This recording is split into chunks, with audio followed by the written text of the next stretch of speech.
gonna drop this box right over here and I'll show you how to do it. So I haven't been in the truck. that often lately because truck's been running well and the guys have been coming in, so no complaints there. This one doesn't have a kill switch. I'm not gonna check the gas. All I'm doing is dropping it literally a couple feet over. So this one, no kill switch, in neutral. Fire it up. So it's beeping. It's beeping because the air is low. So once it builds up above, it's really above 90, but there's a little circle right there with like the 3 arrows. Once it builds up to there, then the hydraulic pistons will start working. So air over piston. The air forces the hydraulics to move. So I'll rev this up and I'll see you in a sec.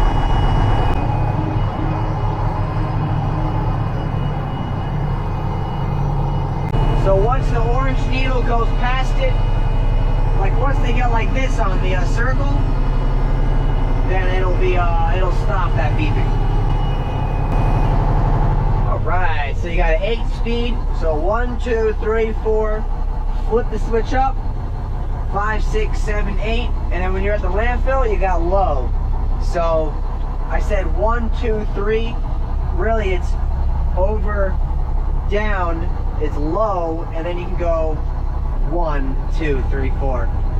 But this just gets it into low gear. So when you're at the landfill and you gotta get those wheels rolling and stuff, this helps out. So let's do this.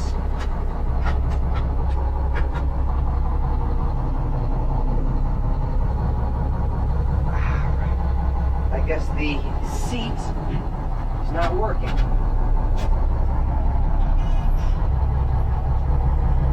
So I'll put it in first. Sometimes with these older trucks, they don't like to get in gear as quickly.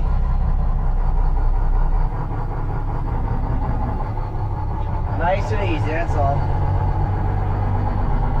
I'm gonna go for a ride with this soon.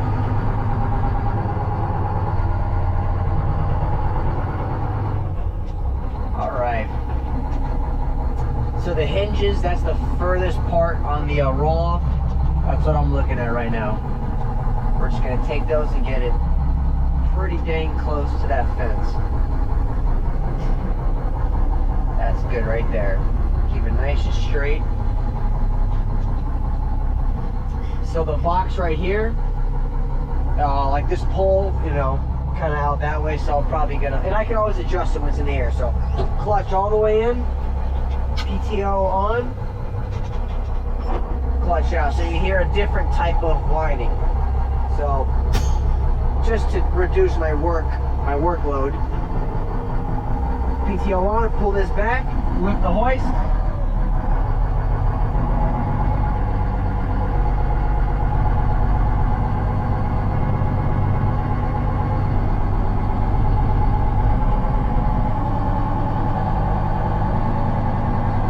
So we're going to go all the way up. Not all the way, but a lot of the ways. And so we're kind of going up a slope. So there's 2 ways these roll-offs work. Either when I drop this box, it's either going to push the truck forward, which it's not going to happen here,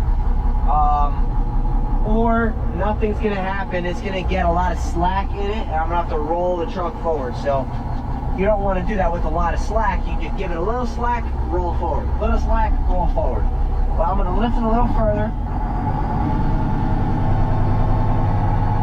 And then a winch to release it. Just push it that way. You see that box moving.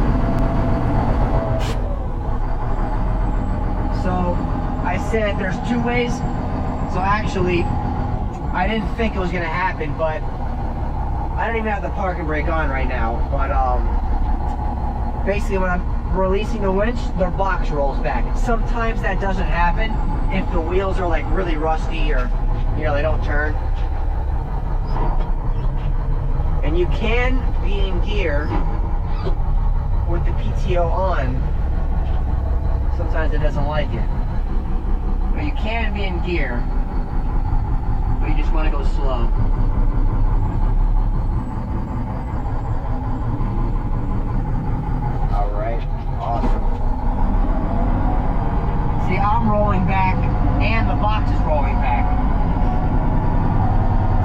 gonna drop the winch all the way down, and I'm actually gonna pull this forward.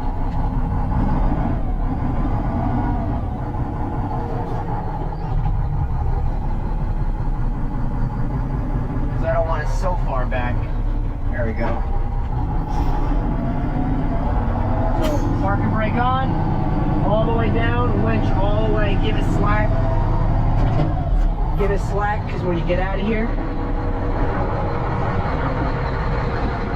I'm gonna try to do this with no gloves, but kick it. And if you're not wearing boots at a job site, and you probably shouldn't be at a job site.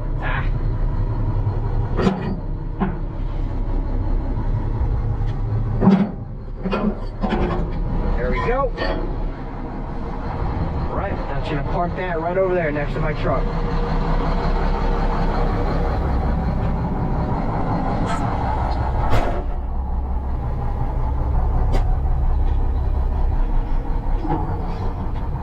So we're still, PTO still on. Just got into low gear. Now I'm not gonna make this turn here. What I am gonna do is this.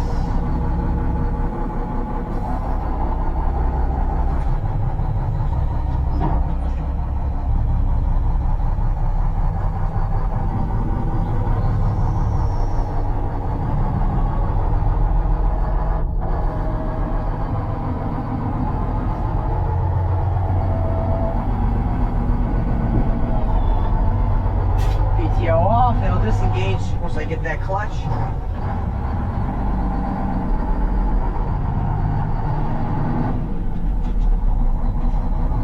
No clutch, no clutch.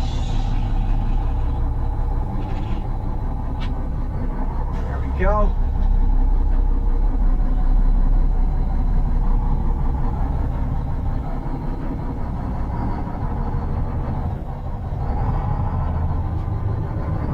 Like that. You know it's messed up? I can park this thing better than I can park my personal truck. Alright, and if you don't know stick shift, always keep this bad boy in gear. Alright, there you go. That's how you get this old Mack roll off. I love this little thing. But see you next time.